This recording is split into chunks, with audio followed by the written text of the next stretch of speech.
Hello, everyone, and welcome to our final session of the first day of the Modern Sales Pros Revenue Excellence Summit with the amazing clickbaity title of "The Funnel is Dead." This morning, you had an opportunity to learn about the importance of revenue operations and how that's the connective tissue for your organization to help things be customer in as opposed to function out. This afternoon, you got a chance to chat with your peers about all the different ways that your organization can leverage your customers to generate more customers. And now finally, we're going to be chatting with Tyler Lessard from Vidyard about how we can use video in more effective ways to personalize and humanize our connections with customers. But before we get into that, I want to make sure that everybody knows that we're really, really excited to be partnering with Vidyard. They're one of the strategic sponsors for this summit. We've enjoyed working with them, and we're excited to be doing a bunch more. Tyler is one of the best in the business, and they've been great to partner with and are doing some amazing things. So you're going to hear more from Tyler in a bit, but I wanted to personally thank Vidyard, the team behind the scenes, and Tyler as well. For those of you who maybe this is the first session that you've attended, or maybe you've attended everything today, just wanted to give you a quick overview of tomorrow's lineup. So this is the last session today. Tyler, it's going to be awesome.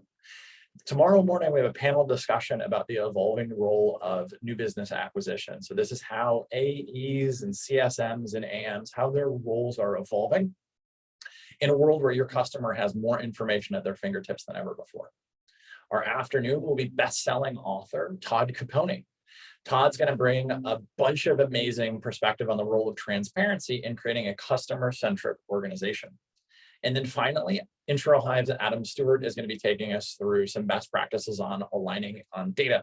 You can't have a 360-degree view of your customer. You can't understand that journey end to end unless you have really great and well-aligned data.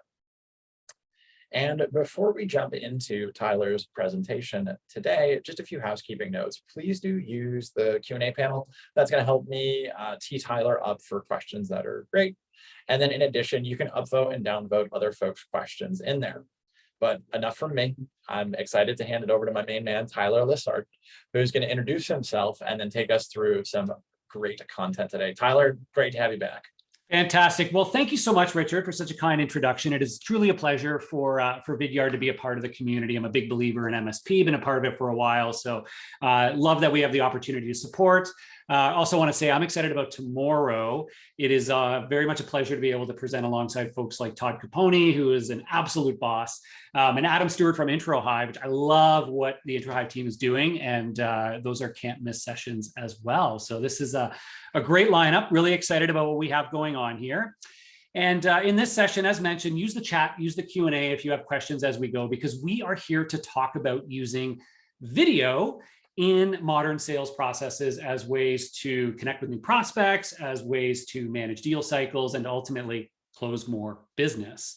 And when it comes to using video in today's sales process, frankly, there are still more questions than answers. So don't be shy to drop your questions into the chat as we go, or the formal Q&A, and we will do our best to get to it. Now, with that being said, I want to start the conversation here with a quick story about my own experience as a buyer recently. This is not about one of our customers. This is about me having to buy a car last year. I don't know how many of you have recently bought a vehicle, but I had my 4-year lease on my previous car that was up middle of last year. And we all know what was going on in the middle of 2020. It was a really weird time. And when you Google buying a car, this is the kind of imagery that shows up. This isn't how people buy cars anymore. Nobody buys anything like this anymore. Let's be honest, right? Whether you're buying cars, whether you're buying software, the reality is we all research online, we learn about things, we watch videos, we read articles, we look at peer reviews, and actually talking to the sales rep is like the last thing we actually do as the final line of defense before actually buying something. And I'm not here to trivialize or reduce the importance of salespeople in the process, but in today's world, we expect more and more on-demand, friction-free experiences. And when I was searching for a car, the coolest thing happened. I had an idea of what we were looking for, so I went to 3 different car dealership websites in my area and submitted that form, right? Much like your customers do on your websites, right? They come to your site, they fill out that form because they might be interested, and they wait for somebody to respond to them. Now, 2 of those dealerships responded with the usual stuff, right? We all know it, the form email. It's like, thank you so much for your submission. We'd love to book some time with you, blah, blah, blah, blah, blah. Same old stuff that really just didn't feel great. The last one, though, was the coolest thing. That's on the left-hand side here. That's actually one of the emails I got. I blanked down some names to protect the innocent. The video on the right, though, the email on the right-hand side of your screen, folks, that is a real email that I got from a gentleman named Will Hurin from the Third Car dealership. And yes, he sent me a video. No, he didn't know I worked at Vidyard. This was a standard part of his process as of last year. And his response came to me with this beautiful video in it. And he, it was later that day. It only took him a few hours to send this over. And he sent the email and said, I made this video for you to walk you through it. So I click play, of course. And in a matter of moments, I get to meet him. He says, hey, it's Will Hurin here from the dealership. I'm going to be the one working with you. I'm really excited to have an opportunity to partner with you on this. Now, I read your submission and it looks like you were looking for A, B, and C. And by the way, we actually have a vehicle here on the lot that is similar to the specs you put in, and I wanted to show it to you. And he literally showed it to me. He took his camera over, he was using his phone to record, and he walked me through the actual vehicle they had on the floor. This all happened before I ever had to book a meeting, before I ever had to show up at the dealership, right? I met him.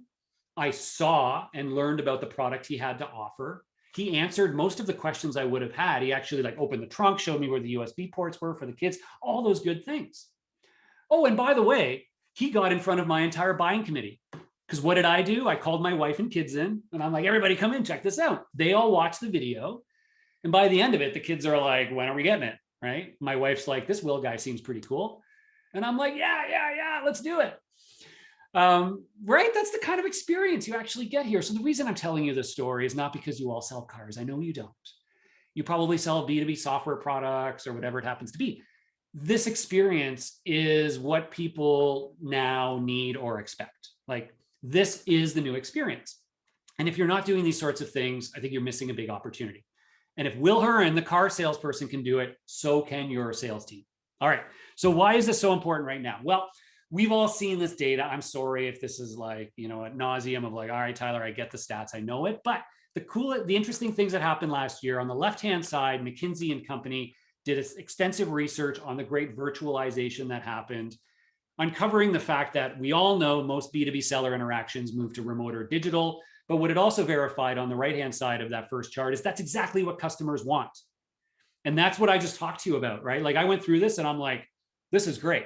I want that experience now from now on. I want the next car dealer, that I buy to send me a video to walk me through things, and then send me another video to walk through the pricing so I can clearly understand it. And yes, I still will come in for the test drive, but I'm not booking that calendar meeting to come in just to meet you, right? That's the experience I want. And customers are gravitating towards that. So people delivering that experience are winning. And on the right-hand side, you can see recent research from Forrester, pretty great analyst firm, talking about their sales tech tide for 2021. And they, for the first time, actually put user-generated video as a category to invest in 2021 because of what we just talked about. Because prospects and customers are expecting digital self-serve experiences, but a big part of that is still they need to get to know, they need to see. And it's not just about Zoom calls, it's recording and sending videos as a part of that. So this is all happening. This is real. And some of us are starting to figure out how do we get ahead of this and do this effectively. Richard, have you ever had an experience like that where you actually most people haven't been getting videos like that because it's still actually not the norm, which is mind-blowing to me. I don't know. I always get a kick out of it because I sometimes get great personalized videos because my title is general manager, and I get all sorts of great stuff for restaurants, and it's a fun experience. So while it's personalized to me and maybe what the general manager role is, it's not, they missed the mark on personalizing the business. But it's funny, Tyler, you talk about this, buying a car. I just moved.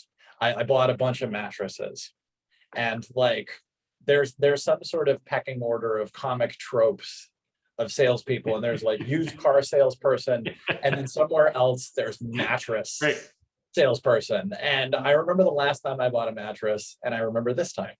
This time I popped open Casper, chatted with somebody for a little while, and there it was. I was versus the last time where I remember this guy was trying to hard close me, and he's like, "Oh, if you need a split box spring, I got to call corporate for that. I mean, we gotta change the assembly." And it's like, stop.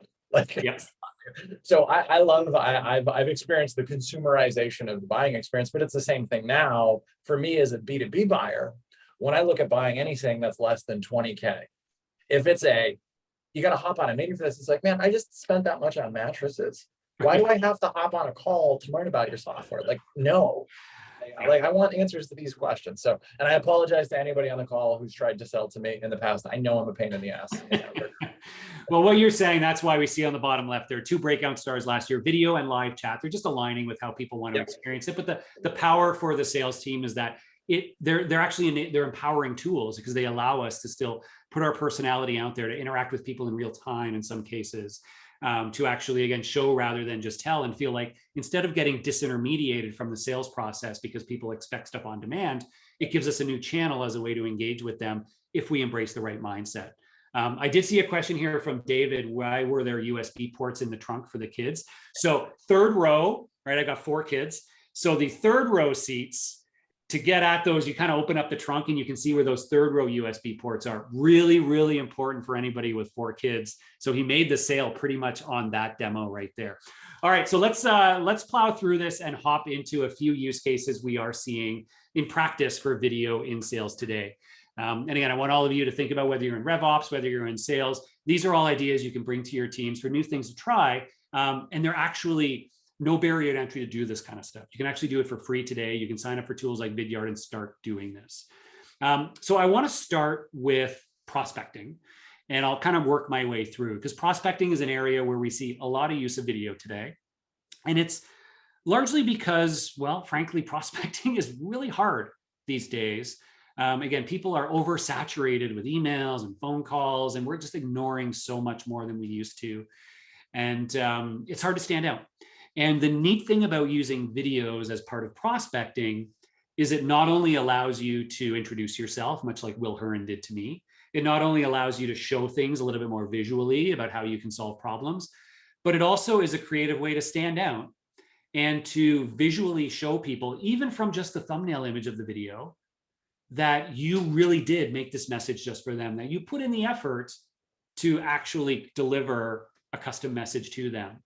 And this here is a chart from the fine folks at SalesLoft, who did a report a little while ago where they analyzed, it was like 150 million plus emails sent through sequences in their platform. And they found that on average, sequences that included videos had a higher response rate than those that didn't. In fact, they found the average response rate went from about 8% to just over 10%. It was about a 26% increase overall in average response rate when including videos in their outreach.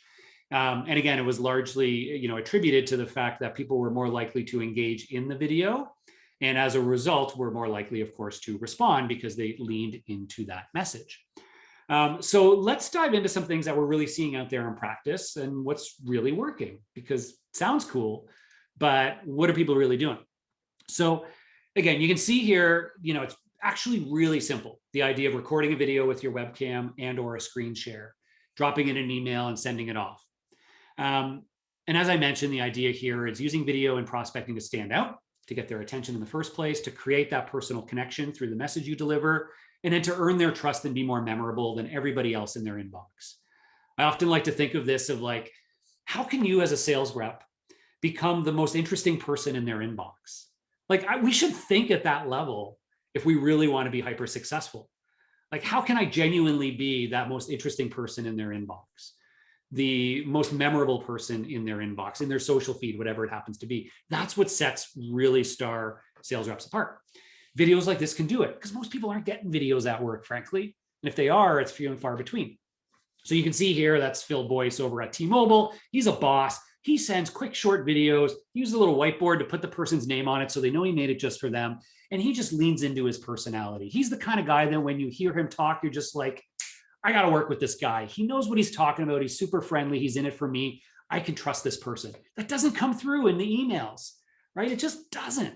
But if Phil can get you to watch his video, you're going to get on a call with him, right? Other reps, it's about using different visuals as a way to get their attention and maybe it's less about being the really personable person, and maybe it's more about being the thought leader, the educator. Hey, I wanted to teach you something. There's different ways this can manifest itself. But the use of video just has so much diversity, even within prospecting. And what's really interesting as well that we found to be successful, and this is all from reports from our community of sales reps doing this today, is that when we create videos, the opportunity we have is not only like, hey, I made you this video and hopefully you'll click into it, but you have the opportunity of that thumbnail showing up in their inbox. And that picture is worth how many words, right? We all know it. It's the 1,000 at least. Oh, Richard, we didn't even practice that. I That know, was it's good, funny. right? So a picture is worth 1,000 words. We all know the old adage, but it really is true. When you think about one of these videos in an email landing in your inbox, or a social channel and landing in your social LinkedIn message, let's say, as soon as you see these, let's pick one of these. Let's pick Alana up in the top right corner. So she's holding up a little whiteboard for Evergreen Home Loan. She's prospecting them. So I see that land in my inbox. I look at that picture, and within a second, what happens in my brain? Well, number one, I can see it's a real person. Well, that's Alana. Okay, she's a real person. That's kind of cool, because most emails I get, I really have no idea. Number two, she did make this video just for me, because that's my company name on her whiteboard. So I have a greater expectation of value because I immediately know she really did do this just for me. It wasn't just some mass spray and pray automated thing. Okay. Number three. Wait a minute. She put herself on camera and made me a video. She probably knows what she's talking about, or she wouldn't have done that. Once again, I have a greater expectation of value because I think the message is going to be more impactful for me by the simple nature of she took the time to make me a video, right? All of these things happen in my head in an instant and are therefore more likely to get me to engage. And again, it's time and time again, we see these things work. So it's those little things of having your face in the thumbnail image, having something that they can recognize so they know you made it just for them. These things create curiosity and interest. The bottom left-hand corner, when you send a video with their LinkedIn profile on the screen behind you, the same thing happens, right? They're like, that's my LinkedIn profile. I recognize that. They've obviously made this just for me. There's something going on here. All right, I'll lean into this and see what they have to say. Or maybe it's their website on the screen or something else. So these sorts of things are kind of like little psychology hacks to maximize the open and engagement rates, because they prove and they show that you really are taking the time to reach out to them personally and that you have something relevant and important to say, which they just assume most of the prospecting messages they get are the opposite of that, right? So that is an amazing way to stand out. And these things get really high response rates. These kinds of videos get even higher than what you saw on that last slide with SalesLoft, right? Some sales teams report 2 to 3 times higher response rates when incorporating these kinds of videos, right? That's best in class. Can't promise you you're going to get that as well, but this stuff really works, especially for key accounts and key prospects you're going after.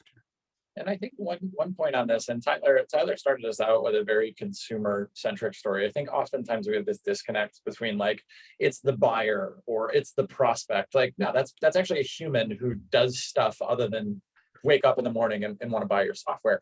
And they're probably consuming a ton of content depending on platform. It could be on Instagram Live, it could be on YouTube, it could be on TikTok, it could be on. So they're consuming video in their personal life. I think YouTube is either the second or the third most searched social network. So it's weird. I think sometimes folks, Tyler, have this disconnect of like, well, I'm going to put my work outfit on and go to work and do work things, and I'm going to go home and live a life. But that's certainly blurred. And it's just part of the broader consumerization of what folks expect. Good question coming in here from Jessica. And Tyler, I know we've talked about this a little bit before, but when thinking about using video for larger outbound campaigns, maybe when you can't customize each one, how is it most effectively deployed in that scenario? Or is it effectively deployed in that scenario? Great question, Jessica. Thank you for asking. Yeah, no, it still absolutely can be. And we find these like hyper-personalized ones, as you would expect, end up getting the highest engagement rate. But often these are reserved for like real, key accounts, one-to-one outreach. For the broader, absolutely still having that notion of, hey, here's a short video to introduce myself or ourselves and clearly explain or show something, that can still be super impactful in one-to-many campaigns, large email blasts. And I think one of the things to be mindful of is it doesn't have to be, and often frankly should not be, a like highly produced quote unquote marketing video, right? Like don't shove your animated explainer into that outbound messaging, right? Like that's not what people are going to lean into in your message. But like make videos that look like these, like that actually when you see it, they're like, oh, cool, looks like they made me a video. Okay, I'm going to check this out, right? That like just feels authentic and natural, that feels real. And I think more and more that's what people are expecting. So whether it's one-to-one or one-to-many, lean into that. It's a bit of a get out of jail free card because we can make these a lot easier too, which is great. We just got to be a little bit creative in our messaging and how we execute it. So I think that's something to really think about. And to your point, Richard, over the last year, not only is video like super normalized in our lives, I think the latest stats are the average adult in the US watches 27 hours a day of video, something like that. But what's also happened is with like Zoom everything, right? It's like it's rewired our brains of our expectation of what video is. And like I know professional producers who are intentionally recording on iPhones now and like are turning off stabilization and stuff because they want their videos to feel authentic and natural and unscripted. So there's a bit of a get out of jail free card there where we can create this stuff in ways that feels really authentic because people are actually gravitating towards that. It's really cool. And I want to highlight one thing that Tyler said, and that was a great, very thorough explanation. But one point that Tyler said as well, back to Jessica's question, is like there's a place and a time to use the hyper personalized versus the more generic. And fun fact, like that's the same way you're thinking about using email. That's the same way you're thinking about using LinkedIn messaging. Right. That's the same way you're thinking about using maybe physical goods with a sending platform like Sendoso or Alice. It's not something that lives in a place over here because it's video and the rest of your prospecting strategy is over here. A lot of those same first principles apply equally in kind of across all of those medium. This is just another, to use Forrester's language, arrow in the quiver. Got that right. You got it. Brilliant. Such a great point. Thank you, Richard. Spot on. Spot on.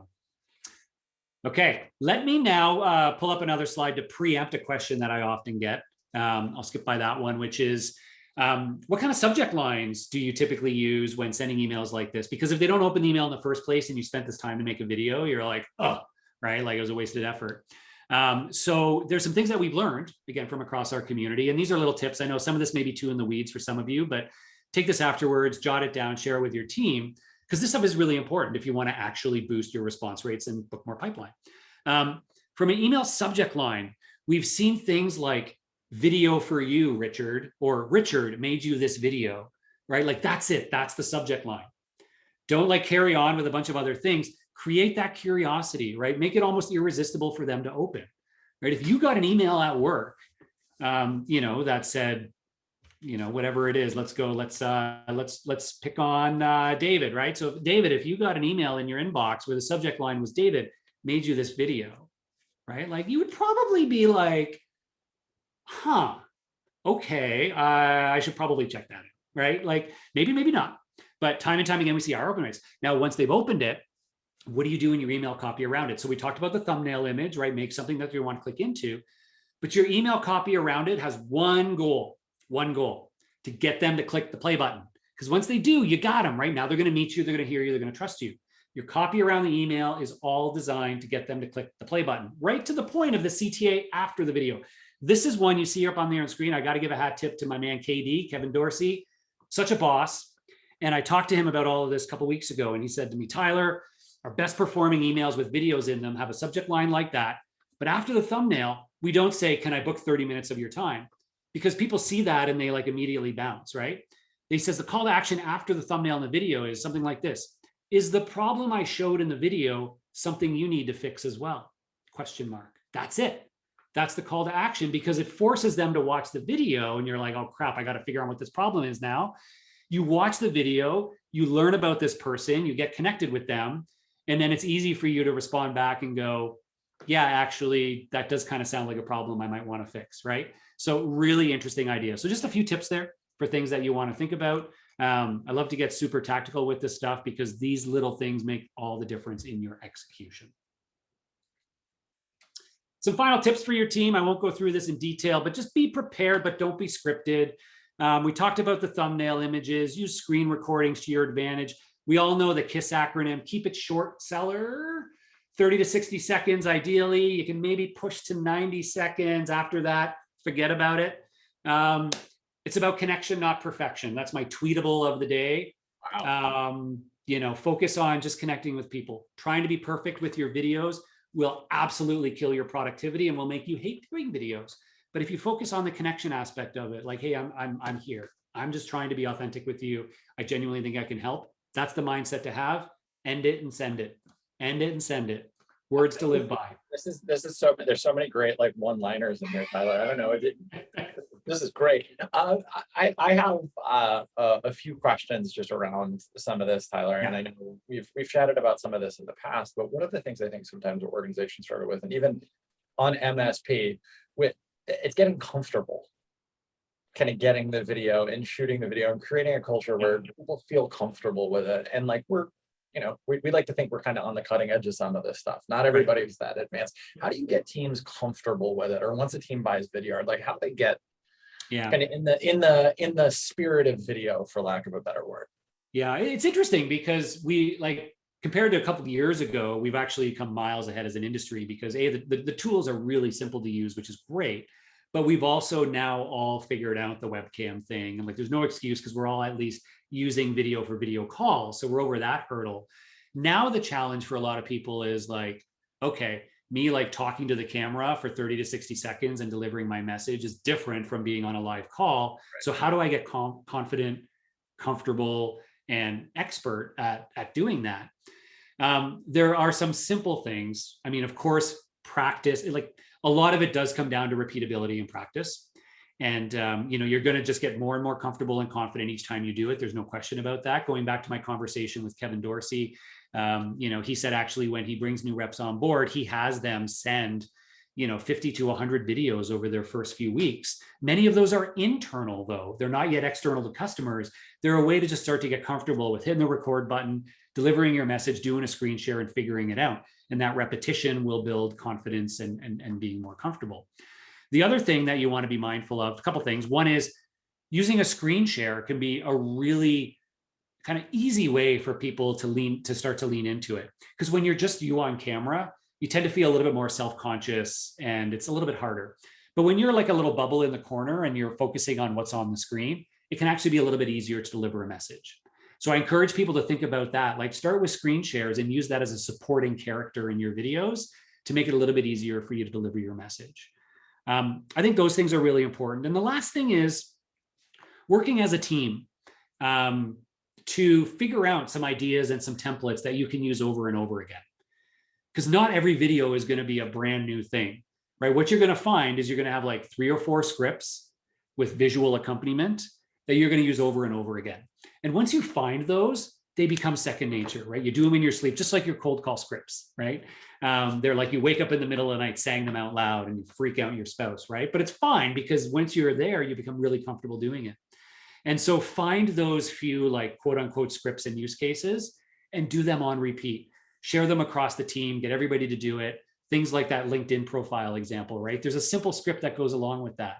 Like, hey there, I was on your profile. I noticed your title is X general manager. I'm actually working with 3 other general managers right now to solve a big problem that they're all having, which is this. I'm curious if that's a problem you're facing as well, because if so, I'd love to share an example of how one of them has just solved it. Done, right? That's my script. I can use that over and over again with somebody's LinkedIn profile on my screen, and video becomes easy now because I've got something I can repeat. Yeah, one more maybe technical question on just kind of getting teams comfortable with that. Have you seen teams kind of block time where it's like, look, we're going to do just like with cold calling, right? Today we're going to call VPs of marketing and we're going to use this script. Have you seen teams do that with today we're hitting all of the VPs of sales and we're running the LinkedIn script? Is it the same kind of idea? Oh, absolutely. I mean, like you said, this is another way to deliver your message, just like you would craft email campaigns, just like you would craft other things. This is just a new way to deliver a lot of those messages. And I think even having that like almost like campaign mentality and saying, hey, yeah, today we're going to do like a blitz on this. And you're even going to like everybody carve off like a power hour for doing videos just like you would do like a cold calling hour or something. And during that hour, like make sure it's at a time when you feel like you're going to have a good environment, you can get the lighting right, and you can lean into it and you can do it over and over again. Like if I do a video, a similar script, and I just crank them one after the other, right? By the end of the hour, you could have, 15 to 20 of them done. Whereas if I try to do them each as a one-off, and then it's like, oh, tomorrow I'm going to do one more, you end up doing 5, 10 takes each time because it doesn't roll off the tongue. But so I think that's a super great way to do it. And you're absolutely right. You can create a little campaign around it and go, we're going after this persona. This is the style. Let's do it, everybody. And you can make it fun too. You can have people like share great ones that they came up with or whatever it happens to be. I love it. I think it's a great way to think about it. Couple questions coming in here live, folks. Sure. We've got Tyler for about another 10 to 15 more minutes. So if you've got questions now we've got some more. Sorry, Tyler. We just talked about prospecting. I got like 10 minutes to talk about the other parts of the sales cycle, but let's, I had totally forgot that we had a whole nother rest of our presentation here. Nice job, Rich. do you want me to plow through these and then we can see if we answer any of the questions? Get the questions, folks. Keep the questions coming in. Sorry, Tyler. Keep them coming, and don't worry, this is going to be quick. I just wanted to emphasize, the prospecting is one piece of it, but there's all these other cool ways that reps are using these kinds of videos where they can record and send. If you have when you book the meeting, right before the meeting, you're probably sending out reminder emails. Send a video. And we hear time and time again, like people are like, oh, I'm getting a higher show rate on my meeting when I send a video the morning of or the day before. And it's human nature, right? They like see you, they remember you're a real human. Guilt is a powerful motivator. They show up right after the meeting. Send a video follow-up, especially for people who didn't make the meeting, so they can see and hear you, even if they didn't get a chance to meet you in person. Really simple things that people are doing. There's some other obvious ones like, hey, if I can record my screen, there's lots of things I can do now. I can record custom walkthroughs. If I'm a product, company, I can pull up my software. I can show things. I can record a quick video, even with just my webcam, to answer a question that they sent over. And you may say, well, why would I take the time to make a video when I could just type out an email to respond to it? I'll tell you why. Because if they click the play button and they hear you answer the question and they see you, that's literally more face time for you with them. You become more familiar, you become more memorable, and it's more, you're going to be the most interesting person in their inbox, right? You literally are showing up in their office to deliver the message personally, right? So just that very nature of saying, hey, just wanted to answer that question you sent over. So I know you're wondering about A, B, or C. This is why, this is what it is. And here, let me show you what I mean. That is really, really powerful. And it's so simple, right? And once you get used to it, it almost becomes addictive. And you say, well, why wouldn't I send a video? And it just bleeds through, right? You guys all get it, right? Once we're into account management, customer service, you're sending messages back and forth with customers. Don't wait for the Zoom call as the only opportunity for them to see you, hear you, and meet you, right? Those micro moments in between where you're sending messages, you're responding to things, you're updating them. Such simple times where you can record a video, send it over, stay top of mind, stay memorable. You get it. You're all smart people. You get it, right? But the reason that this is happening now is that it's just become really easy, right? The tools are there to make this stuff a reality. And that's the really, really important thing. I'll kind of close on this, which is we were touching on some of these of how do we get confident, comfortable, and expert with making videos, and going from I hate making videos to I love making videos. Because I do hear that from a lot of reps. A lot of reps are like, this is actually super liberating. I don't have to worry about grammar and spelling anymore. I'm actually really great at talking. That's part of why I'm in sales. So I can hit the record button and just speak like a human. It's actually really liberating. So how do I get to that point of loving making videos? We talked about a few of these things, right? Be prepared, but don't be scripted. Create a great environment, right? Again, this is something you can share with your teams and go, hey, just there's little things you can do to make sure that you're ready at any time to hit the record button and go. Having a camera at eye level, making sure you've got a decent environment where you feel good about making videos, then it becomes more addictive. Smiling, being conversational, all these little things. We talked about some of these others. They're just little habits that you can use to start to make this a more common part of your culture. And then the last thing that is not on here, and we mentioned it earlier, is use it internally as well. For those of you in RevOps, I just did a session with Zant on using video in RevOps. And there's all these little things you are probably, as a RevOps person, trying to explain some pretty complex things to other people in different teams across your organization. You're trying to show them how to do stuff in Salesforce. You're trying to show them how to interpret certain reporting. You're launching a new dashboard. You got to get some feedback on how an integrations should be working. Those are all moments where even internally you can record a video, bring up Salesforce on your screen and go, so here is the new field we added to Salesforce and here's how it works, right? Walk them through it and send that video around to people. Don't make your sales team get on a 30-minute call just to walk through it, and don't send them screenshots, right? Send them a 1-minute video, walk them through it, send it. All right, all these cool things that we can do, Richard. What a world, right? What a world we're in. The limitless, absolutely limitless potential here with this. I also think about all of the, we got a meme too. Yeah, we'll just keep this up here. You are all now certified video creators. You can do this. Your sales reps can do this. We're ready. We're ready. I love it. No, I think about the Salesforce change scenario is interesting because I think about how many times I had to sit through or how many times I had to run, hey, we changed this field, fill this out, please. Right. Here's why we changed it. Here's what you put in it. No, please don't put that in there. Put this in there and all of that. So I think that's a sneaky one. Yeah. Well, yeah. I mean, just the visual, the walkthrough, right? Like even our finance team, it's like, how do you properly fill out your expense report? It's like, we've told you 30 times. So here's a video that walks you through it. No excuses, right? Bookmark it, right? And it's like, oh yeah, the video, I can see it, right? I'm a visual learner. It's easy. I can interpret it. Anyway, all these great things that we can do. What else do we got? I know everybody's anxious to get going, but there's probably a few more pretty awesome questions in there, Richard, right? We get a few more, and folks, like I tried to cut Tyler off earlier. We got Tyler for about 8 more minutes now.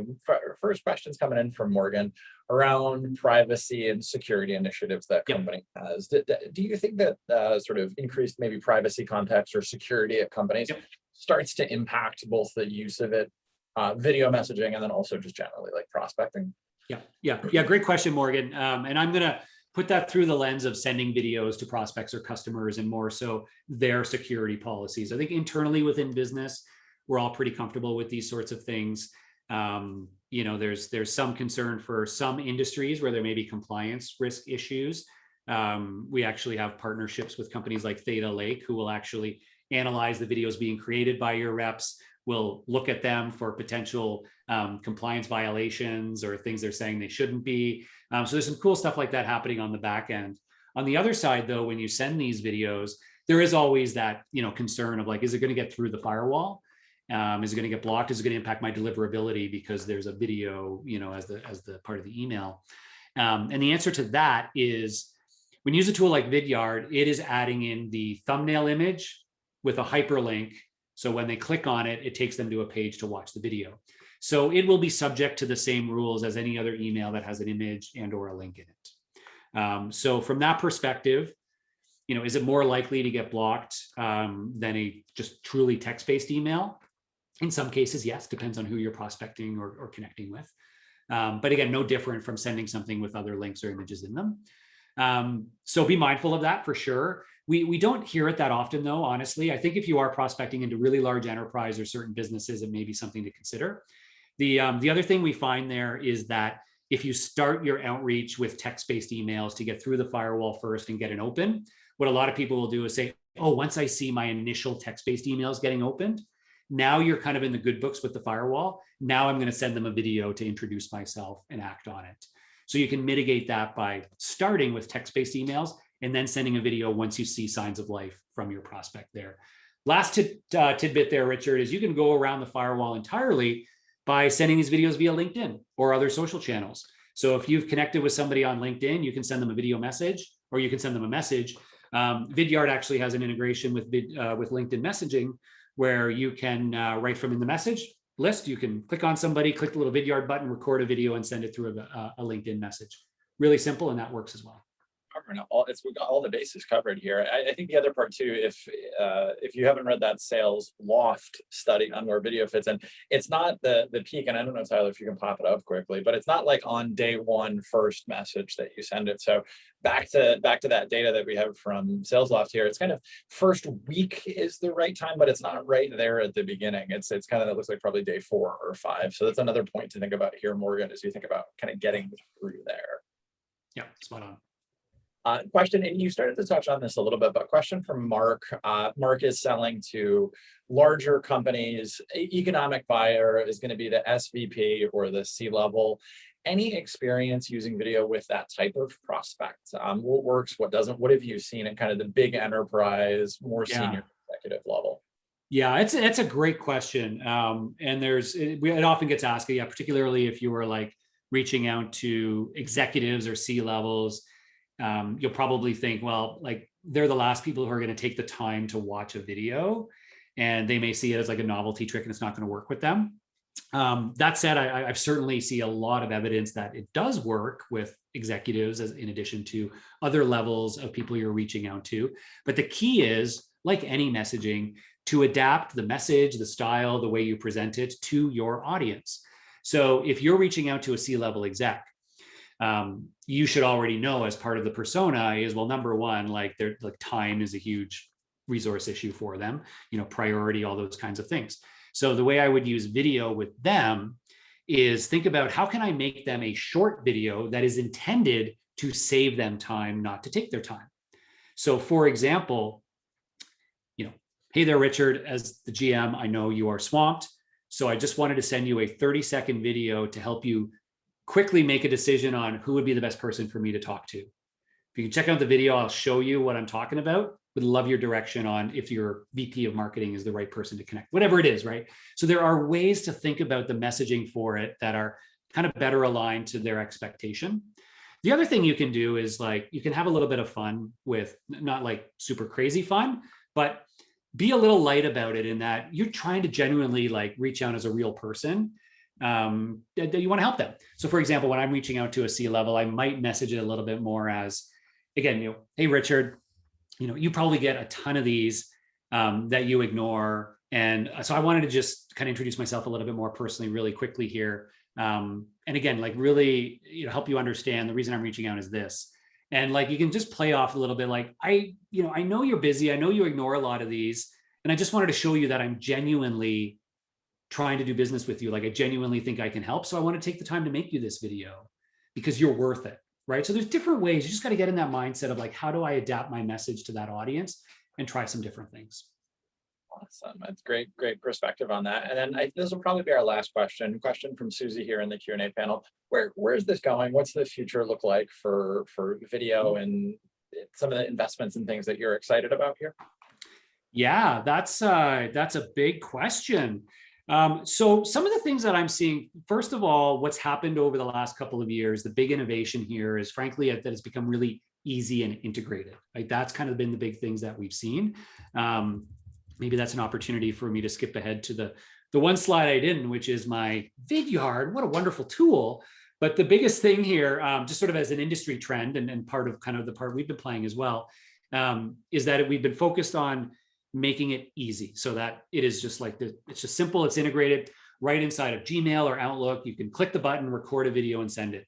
Right inside of Outreach, Salesloft, Salesforce, whatever tools you're using, that the button to record and send the video is always one click away. It's reliable, it's simple, all those great things. So that's been the real focus over the last couple of years from the market as a whole, is making this integrated and seamless. Where we're starting to see things going is that a lot of like power users are wanting to actually do a little bit more creative types of videos. Like, first of all, they want to be able to blur their backgrounds, use virtual backgrounds, those kinds of things. But you start to see people who are like, hey, I'd love to like drop in an image here, or like stitch these two videos together because I've got like an off-the-shelf video I've already recorded of me like doing a quick demo. Now I want to record a fresh video where I'm like, hey, Richard, Tyler Vidyard here. I wanted to show you this really cool thing. Pause, stitch the other video in and send it. So there's some of that I'm starting to see where people want to almost do like on the fly basic video editing, which gets me really excited because it's back to this, like we are all becoming video creators. Like, let's be honest, my 14-year-old daughter who uses TikTok all the time, she's a better video creator than I am. Like, she's an absolute boss. I see her videos. I'm like, how do you do that? And she's like, Dad, it's TikTok. It's easy. And I'm like, damn, we got some things we got to learn here at Vidyard because I want to make business videos as easy to make like you do in TikTok. So that's kind of the way we're thinking. It's actually pretty exciting. It's the consumerization of the whole thing. Last question, Tyler, are we going to ruin video just like we ruined email? Is there going to be like canned spam and all of that? Like, is that coming down the pipe too in the future? Oh yeah. Oh, of course. We ruin everything, right? I mean, 2 years from now, we're all going to be like, oh, not another video. Are you kidding me? Right? Of course we'll get there. We'll ruin it. So the real win is twofold. Number one is, be ahead of the, like right now is really the opportunity, right? Like, of course I'm going to say that I'm the video guy, but honestly, your prospects and customers are probably not getting any videos from anybody else. So now is the time to be that, like, the most interesting person in their inbox. Now is the time when you see the biggest lift, because it's so different and interesting and unexpected for people. So get ahead of it is my recommendation, number one. And then again, in a couple of years when we're all like, oh, not another video, the reality is those people who started today, they're going to know that, and they're going to be like, oh yeah, but I'm actually doing way better stuff now because I've figured out all these other cool things, and they're already ahead of it. So yep, we ruin everything, us sales and marketers. But I appreciate the honesty with that too. I didn't know what was going to happen there, no, but it's I think great candor, and Tyler, it's a pleasure as always. We're up against time here. Thank you again for your time and sharing these great tips. And thank you as well for the sponsorship. Vidyard's been a great partner to work with, and we're excited for what's next. And then, as I mentioned, we're back live again at 9 a.m. Pacific tomorrow morning, talking about the evolving role of new business, both new business seller and account manager, and how that world is changing. So Tyler, once again, on behalf of the MSP community, everybody who joined here today, the team behind the scenes, thank you so much, man. This was awesome. Thank you very much. And just connect with me on LinkedIn if you have any questions, want any more tips. So thanks again, and have a great day tomorrow. Stay safe, everyone. Take care. Bye-bye.